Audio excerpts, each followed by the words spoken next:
이런 말이 있습니다. 하루를 기쁘게 살려면 맛있는 음식을 먹고, 일주일을 기쁘게 살려면 가서 이발을 하고, 한 달 기쁘게 살려면 새 차를 타고, 1년을 기쁘게 살려면 새 집을 구입해라. 맛있는 음식, 그 기쁨 하루 이상 못 갑니다. 이발하고 나면 일주일 동안 그래도 좀 기분 괜찮은데 일주일 지나면 그게 그거예요. 한 달 동안 새 차 타고 다닌 기분 괜찮습니다만은 한 달 지나면 그것도 중고차입니다. 1년 동안 새 집 사가지고서는 오픈하우스도 하고 손님도 초대하고 뭐 장식하고 그러지만 1년 지나면 또 그 기쁨도 사라집니다. 그런데 영원히 기쁘게 살려면 예수를 믿어라 그래요. 할렐루야. 이 세상은 참 갈수록 기쁨을 찾기가 어려운 세상입니다. 그래서 우리는 좀 기쁜 일을 좀 만들어 가야 해요. 아름다운 추억을 만들어 가야 합니다. 돌아볼 때에 마음이 기쁘고 즐거운 좋은 추억들을 만들어 가야 합니다. 저는 인생을 좀 재미있게 살고 싶은 사람이에요. 여러분들도 그렇겠죠? 그래서 저희 형님하고 저하고 조금 다른 점이, 저희 형님은 휴가를 가게 되면은 그 좋은 뭐 리조트나 호텔에서 들어가서 그냥 한 3박 4일 그냥 거기 있다가 편안히 쉬고 오는 걸 좋아하시는데, 저는 아무리 좋은 숙소가 주어져도 차를 타고 밖에 가서 그 주변을 다 돌아봐야만 속이 풀립니다. 뭐 여기는 재밌는 거 없나 그러고 돌아봐 다녀요. 여러분, 아침 뉴스 시간이 지날수록 자꾸 어둡습니다. 마치 그런 세상을 보여주고 있듯이 오늘 본문 보게 되면 앞부분에 참으로 어두운 단어들로 가득해요. 1절에 보면 시작하면서부터 죽임당함, 교회의 큰 박해, 흩어짐, 장사 지냄, 슬픔, 잔멸, 3절 마지막에는 각 집에 들어가 남녀를 끌어다가 옥에 넘기니라. 이렇게 시작이 되고 있습니다. 그런데 마지막 본문 8절을 보게 되면 완전히 다른 이야기가 기록이 되어 있습니다. 그 성에 큰 기쁨이 있더라. 큰 기쁨이 있더라. 그 사이에 어떤 내용들이 담겨져 있기 때문에 죽음과 슬픔과 박해와 흩어짐과 고난이 있었지만 큰 기쁨을 얻게 되는가? 먼저 여러분 1절로 다시 돌아가면 아무리 어둡고 절망적인 상황, 이미 우리가 살펴본 대로 죽음이 있고 슬픔이 있고 박해가 있고 흩어짐이 있고 옥에 갇히 오는 일이 있고 절망적인 상황이 펼쳐지는 것 같아도 깊이 들여다보면 거기에 하나님의 역사하심이 보입니다. 자, 1절 하반절에 보니까 사도 외에는 다 유대와 사마리아와 모든 땅으로 흩어지니라 그렇게 되어 있어요. 사도행전 시작할 때에 1장 8절에 뭐라고 기록되어 있었죠? 오직 성령이 너에게 임하시면 너희가 권능을 받고 예루살렘과 온 유대와 사마리아와 땅 끝까지 이르러 내 증인이 되리라 말씀하셨어요.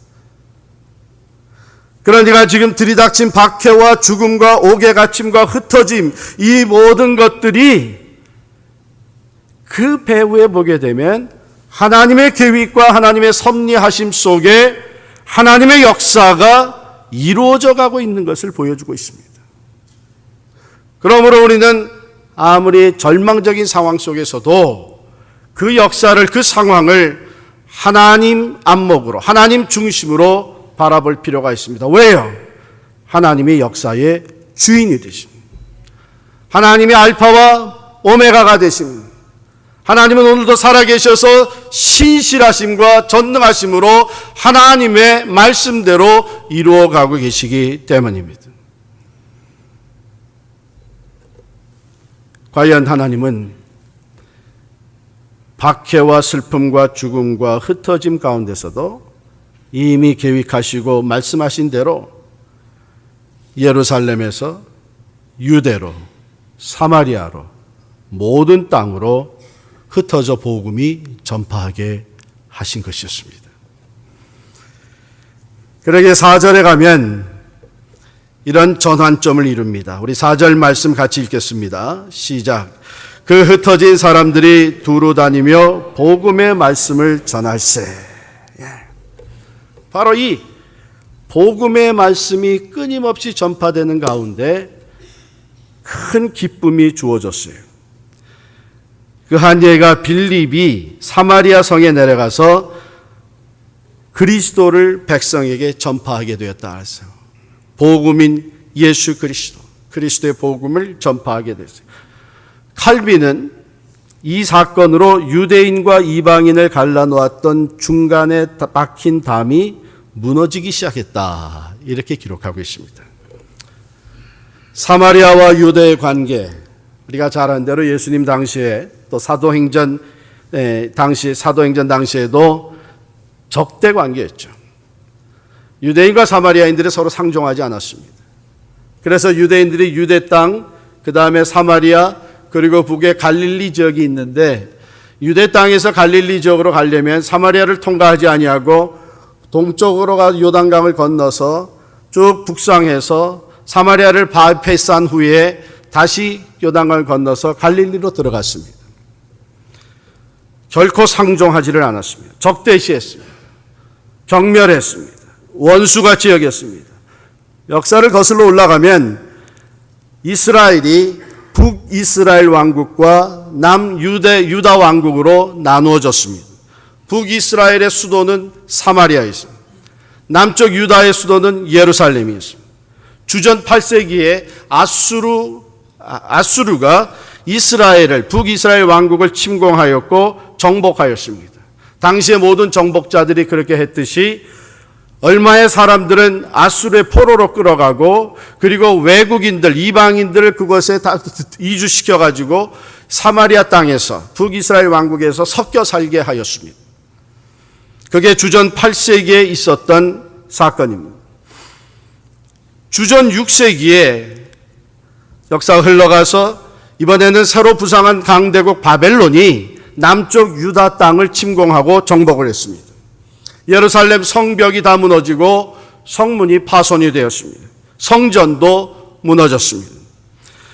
수많은 유다 백성들을 포로로 잡아갔습니다. 바벨론의 포로로 끌려가였고 유다 땅은 황폐하게 되었습니다. 그러나 남쪽 유다인들은 선민족으로서 하나님의 택함받은 민족으로서의 아이덴티티를 지키기 위해서 최선을 다했습니다. 그리고 또 세월이 흘러 주전 5세기에 포로로 잡혀갔던 유다 백성들이 다시 유대 땅으로 예루살렘으로 돌아오겠습니다. 해방이 주어졌습니다. 여러분 잘 아신 대로 에스라와 같은 선지자, 느헤미야와 같은 지도자들을 통해서 남쪽 유다 왕국에 무너졌던 예루살렘 성벽이 재건이 되고 성전이 다시 복구되게 되었습니다. 이때에 북쪽의 사마리아인들이 우리가 너희를 도와서 하나님의 성전을 복구하고 예루살렘 성벽을 재건하는 것에 지원을 하겠다. 그랬을 때에 유다인들이 거절했습니다. 단호하게 거절했습니다. 거절한 이유는 이것이었습니다. 너희는 더 이상 이스라엘이 아니다. 너희는 더 이상 유대인이 아니다.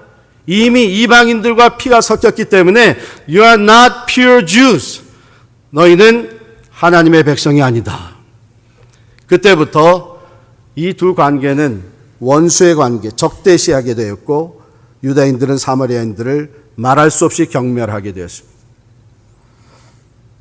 그런데 본문으로 돌아가게 되면 예루살렘에 큰 박해가 있고 예루살렘 교인들이 다 흩어지게 되고 그 예루살렘 교회의 7 집사 중에 하나였던 빌립이 사마리아에 내려가 예수의 복음을 전하게 되었습니다. 여기서 우리는 우리의 사마리아는 어디냐? 우리에게 있어서 사마리아인은 누구냐 하는 것을 한번 생각해 볼 필요가 있습니다. 한마디로 얘기하면 내가 좋아하지 않는 사람, 저주하고 싶은 사람, 원수와 같은 사람, 그래서 다른 사람들은 몰라도 너만은 지옥에 가야 된다. 그런 사람, 우리의 사마리아입니다. 사회적으로 소외되고 인정받지 못하고 그늘진 응달에서 살아가고 있는 사람, 또는 미신을 섬기고 우상을 섬기면서 하나님을 등지고 사는 사람, 역사적으로 원수 관계로 발전해온 일본이나 오늘날 어떻게 해서든지 무너지기를 고대하고 있는 북한 땅, 우리에게 있어서 사마리아입니다. 누구는 좋으니까 전도하고 누구는 마음에 들지 않으니까 전도할 수 없고, 어디는 우방이니까 선교하고 어디는 원수의 나라이니까 선교할 수 없고, 그것이 아니라 하나님은 오늘도 모든 사람이 구원에 이르기를 원하고 계십니다. 그러기에 예루살렘에서 사마리아로, 유대로, 사마리아로 땅끝까지 복음이 퍼져나가게 하시는 것입니다. 이 사마리아의 성의 사람들이 기쁨이 충만하게 됐어요. 무엇 때문에? 우리 6절 말씀을 우리 한번 같이 있습니다. 6절 말씀 같이 있습니다. 무리가 빌립의 말도 듣고 행하는 표적도 보고 한 마음으로 그가 하는 말을 따르더라. 듣고 보고 따랐다. 빌립을 통해서 예수 그리스도의 복음이 전파될 때에 사마리아 사람들은 그 복음을 들었습니다. 빌립을 통해서 일어나는 표적을 보았습니다. 그리고 그 말을 좇았습니다. 그런 가운데 그 사마리아 성에 큰 기쁨, the great joy, 엄청난 기쁨이 주어졌다 그랬습니다. 먼저 말을 들었습니다. 복음이 전파될 때 그 복음을 들었다. 듣는 것은 신앙을 갖게 되는 기초이며 출발입니다.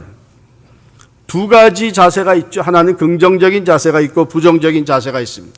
민수기 21장에 보게 되면 하나님과 모세를 원망하였던 이 출애굽한 이스라엘 백성들이 그 광야에서 죽게 되었습니다. 왜? 하나님이 그 원망하던 이스라엘 백성, 출애굽한 히브리 사람들을 심판하시는데 불뱀으로 심판을 하시죠. 갑자기 불뱀이 나와가지고서 이 사람 저 사람을 다 물어대기 시작을 하는데 물린 자마다 몸에 독이 퍼져서 죽어가는 거예요. 이것을 보았던 모세가 너무나 안타깝고 낙심이 돼서 하나님께 중보기도 합니다. 하나님이여, 여기서 이 백성을 다 죽게 놔두시면 하나님의 이름은 뭐가 됩니까? 하나님의 체면은 뭐가 됩니까?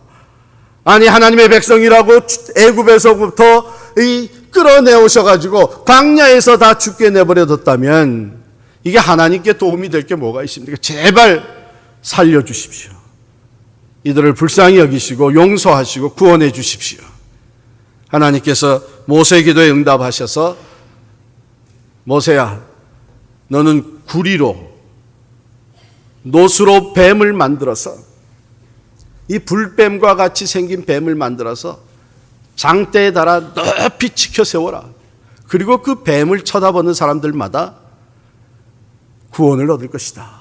죽지 않고 구원을 얻는. 두 가지 반응이 물론 있었죠. 그 말을 그대로 믿고 뱀을 쳐다본, 장대 높이의 노뱀을 쳐다본 사람들은 독이 다 씻겨내려고 구원을 받게 됐어요. 죽지 않게 됐어요. 그러나 끝까지 그것을 쳐다보지 않은 사람들이 있는데 그들은 다 죽었어요. 근데 끝까지 쳐다보지 않은 사람들은 어쩌면 자신이 스스로 생각하기를 또는 세상적인 기준으로 판단할 때에 지혜롭고 현명하고 사리 판단이 분명하고 냉철하다고 자처하는 사람이었을 것입니다. 말도 안 되는 소리라 이거죠. 도대체 그런 일이 있을 수 있느냐 이거죠. 뱀에 물려 죽게 됐는데 노뱀을 쳐다본다고 살아? 이치에 맞지 않는 얘기라는 것이죠. 뱀에 물려서 그 뱀을 보기만 해도 지긋지긋한데 노뱀을 쳐다보면 산다고? 결코 받아들일 수 없는 얘기예요. 사리에 맞다고 할 수 있어요. 냉철한 판단력이라고 할 수 있어요. 분명한 이론이라고 할 수 있어요. 그것 가지고 그들은 그대로 죽어갔습니다. 그러나 하나님의 말씀, 살 길을 열어주신 하나님의 말씀, 믿음으로 살 수 있는 길을 열어주신 그 말씀에 순종하고 노뱀을 바라본 사람들은 다 구원을 받았습니다. 예수님께서 요한복음 3장에 이렇게 얘기를 하십니다. 모세가 광야에서 뱀을 든 것 같이 인자도 들려야 하리니 이는 그를 믿는 자에게 영생을 얻게 하려 하심이라. 할렐루야. 믿음은 들음에서 나며 들음은 그리스도의 말씀으로 말미암았느니라. 로마서 10장 17절의 말씀입니다. 고린도전서 1장 18절의 말씀에도 십자가의 도가 멸망하는 자들에게는 미련한 것이요 구원을 얻는 우리들에게는 하나님의 능력이라. 뱀을 쳐다본다고 구원을 받는 건 미련한 얘기라고 생각했던 사람들은 멸망하고 말았습니다. 그러나 그것이 하나님이 우리에게 구원을 받을 수 있는 길을 열어주신 것이라고 믿음으로 받아들였던 사람들은 그 뱀을 바라보고 영생, 구원을 얻게 되었습니다. 예수님께서 인자가 높이 들려야 한다고 하는 것, 뱀을 든 것 같이 높이 들려야 한다는 것은 예수 그리스도께서 십자가에 달려 돌아가시는 것을 말씀하신 것입니다. 그 십자가의 도가 멸망하는 자들에게는 미련한 것으로 들립니다. 어떻게 2000년 전에 살았던 예수가, 나사렛 예수가 내 죄를 대신해서 죽었다고 믿을 수 있는, 이건 말도 안 되는 소리. 그러나 그러한 생각으로 귀를 틀어막고 복음을 받아들이지 않는 사람들은 영원히 멸망하고 맙니다. 그러나 구원을 얻는 우리들에게는 십자가의 도가 우리를 사망에서 생명으로 구원하는 능력이 되는 줄을 믿습니다. 복음이라고 하는 말 자체가 헬라 원어에는 유앙겔리온이, 그 뜻은 좋은 소식, good news, 기쁜 소식이라고 하는 말입니다. 복음을 들으면서 사마리아 성의 사람들에게 기쁨이 주어졌어요. 아름답고 귀한 말씀 생명샘이로다. 우리가 찬양하잖아요. 하나님의 말씀 그리스도의 복음을 듣고 그 말씀을 받아들이니 우리 안에서부터 샘솟는 기쁨이 넘칩니다. 날 사랑하신단 말 참 좋도다. 나 같은 죄인도 사랑하셔서 예수 그리스도를 보내주신 그 복음을 들으니 나 같은 것이 하나님의 사랑을 받고 죄 사함을 받을 수 있다는 것이 참 좋도다. 이 기쁜 소식 온 세상 전하세요. 바로 복음이 퍼지면서, 복음을 들으면서 사마리아 성에는 기쁨이 넘쳐나기 시작을 했습니다. 그리고 두 번째 보면 표적도 보고 그랬어요. 빌립을 통해서 하나님의 기적이 나타나기 시작을 했습니다. 여러분, 복음이 전파되는 것에는 기적이 일어납니다. 예수님께서 이 땅에 오셔서 행하신 첫 번째 기적이 뭐예요? 가나의 혼인잔치에서 물이 변해서 포도주가 됐다. 그래서 이것은 믿지 않는 세상 사람들도 좋아하는 얘기예요. 이 포도주가 되는데 물이 변해서 된 포도주는 맨 처음에 그 잔치집에서 내놨던 포도주보다도 더 맛있는 포도주예요. 이게 어떻게 생겨나지 모르는 이 집에 행사를, 잔치를 맡은 이 매니저가 하는 말이, 이 당신 집에는 어떻게 갈수록 더 좋은 포도주가 나오냐. 여러분, 예수 안에서의 삶은 갈수록 기쁨이 넘쳐나는 줄을 믿습니다. 기적이 따라요. 복음이 전파되는 것은 그러면 어떤 기적들이 났느냐? 7절 말씀에 보니까 많은 사람에게 붙었던 더러운 귀신들이 크게 소리를 지르며 나가고 또 많은 중풍병자와 못 걷는 사람이 나으니, 즉 영적인 병이 치유받게 되고 악한 귀신이 들려서 헛소리하고 밤에 잠자지 못하고 이웃을 해치고 자기 자신을 학대하던 사람이 정신이 온전해지고 평안함을 되찾게 되고 정상적인 삶으로 돌아오게 되니 그 본인과 가정이 얼마나 기쁘겠어요. 중풍병자가 못 걷던 사람이 일어나 걷게 되고 뛰기도 하게 되니 얼마나 기쁘겠어요. 영적인 병과 육신적인 병이 치유가 되는 기적들이 나타나기 시작을 했습니다. 왜 복음이 들어가는 곳엔 기적이 일어나느냐? 여러분, 복음의 핵심은 예수 그리스도입니다. 복음은 예수 그리스도 자체입니다. 예수의 이름에 능력이 있기 때문입니다. 한 번은 베드로와 요한이 성전에, 예루살렘 성전에 기도하러 올라갔습니다. 남에서부터 안전병이 된 자가 구걸을 하고 있었습니다. 베드로와 요한이 걸음을 멈췄으니까 자기에게 무슨 물질을 주리라 생각을 하고 기대했습니다. 그때에 베드로가 이 안전병의 손을 잡고 하는 말이, 내게 금과 은은 내게 없지만 내게 있는 것으로 내게 주노니 나사렛 예수 그리스도의 이름으로 일어나 걸으라. 그때 이 자가 일어나서 걷기도 하고 뛰기도 하며 성전으로 들어가 하나님을 찬미했습니다.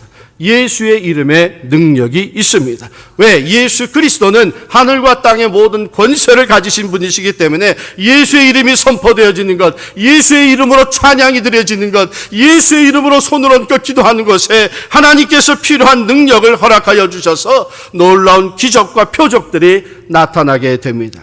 그러므로 복음의 능력으로 인해서 사마리아 성에는 기쁨이 넘쳐나기 시작을 했습니다. 세 번째로 사마리아 성에 큰 기쁨이 있었던 것은 그들이 빌립이 하는 말, 즉 복음의 말씀, 진리의 말씀을 따르더라 그랬어요. 이것은, 그 말씀을 따르더라 하는 것은 말씀을 실천한다는 얘기죠. 여러분, 우리가 성경 공부를 하게 되면 성경을 깨달아 할 때에 기쁨이 있어요. 아, 그렇구나. 하나님이 이런 분이시구나. 아, 이런 역사가 나타났었구나. 아, 이것이 진리구나. 깨달을 때에 이해가 되고 깨달아질 때에 기쁨이 있습니다. 그런데 여러분, 그 말씀대로 실천할 때에 기쁨이 더 충만해지는 줄 믿습니다. 왜? 그 말씀이 살아있는 말씀으로 내게 체험되어지기 때문에, 하나님의 약속의 말씀대로 이루어지는 것을 경험하고, 하나님의 말씀대로 능력이 나타난 것을 경험하고, 하나님의 말씀대로 사람이 변화되어지는, 구원에 이르는 놀라운 역사가 나타날 때에 우리는 말씀을 머리로만 알고 있었던 것보다 더 큰 기쁨을 경험하게 됐는데, 이것은 말씀을 실천하는 사람들에게 주어지는 기쁨입니다. 사마리아 사람들이 그 말씀을 따르고 그 말씀을 실천할 때에 큰 기쁨이 주어졌습니다. 그런데 이것이 쉬운 일은 아니죠. 그래서 예수님께서 마태복음 16장 24절에 보면, 아무든지 나를 따라오려거든 자기를 부인하고 자기 십자가를 지고 나를 좇을 것이니라 그랬어요. 내 생각, 내 판단, 내 경험, 그것을 앞세우고서는 결코 말씀에 순종할 수가 없습니다. 왜? 하나님의 생각은 우리 생각보다 높아요. 하나님이 하시는 일은 우리의 머리로 판단할 수가 없습니다. 하나님을 우리가 가지고 있는 이론과 논리와 경험, 그 안에 제한시키게 되면 하나님이 하나님 되심을 우리가 경험할 수가 없습니다. 그렇기 때문에 우리가 주님을 따라가려거든 먼저 자기를 부인해야 돼요. 그리고 힘들지만, 이해는 안 가지만, 논리적으로 맞지 않는 것 같지만 하나님의 말씀이요 주님의 명령이기 때문에 순종하고 따르게 되면, 실천하게 되면 주님이 살아 역사하심을 경험하게 되고, 주님 가신 길을 걸어가면서 말할 수 없는 기쁨을 경험하게 되고, 사람으로서는 할 수 없는 놀라운 능력의 역사들이 나타난 것을 경험하게 돼요. 그러므로 시편 119편 54절에 시편 기자는 이렇게 말을 합니다. 주의 율례가 나의 노래가 되었나이다. 하나님의 말씀을 묵상하고 그 말씀대로 순종하는 가운데 심령 깊은 곳에서부터 기쁨의 노래가 울려 퍼지는 거예요. 그래서 순례길이 비록 힘들고 어렵더라도 주의 이름을 의지하고 순종하는 것이 때로는 어려울더라도 순종하고 실천하고 나면 마음에 말할 수 없는 자유함과 기쁨이 넘쳐나는 줄을 믿습니다. 말씀을 맺겠습니다. 예수 그리스도는 복음이십니다. 복음은 굿뉴스는 곧 예수 그리스도이십니다. 복음이신 예수 그리스도가 그 도시에 들어가면 그 도시는 기쁨의 도시로 변화되어집니다. 그러나 죄악이 들어가게 되면 그 도시는 썩고 타락하고 맙니다. 복음이 가정에 들어가면 그 가정이 기쁨으로 가득 차게 됩니다. 복음이 개인의 영혼 속에 들어가게 되면 개인의 심령이 평화와 기쁨으로 넘쳐납니다. 갈수록 어둡고 기쁨을 찾아보기 힘든 세상이 될지라도 복음이신 예수 그리스도를 삶의 중심에 모셔드리고 복음이신 예수 그리스도를 우리 가정의 중심으로 모셔드리고 비록 힘들고 괴롭고 짜증스러운 세상이지만은 예수 그리스도를 중심으로 그 예수 그리스도의 말씀을 듣고 그 복음을 순종하고 그 복음의 말씀과 함께 나타나는 표적과 기사를 경험하는 사람의 삶에는 세상이 주지 못하는 기쁨으로 충만하게 되는 줄을 믿습니다. 여러분의 가정이, 여러분들의 삶이, 우리 교회가 바로 이 기쁨으로 충만한 교회와 가정, 우리 심령이 되시기를 간절히 축원합니다.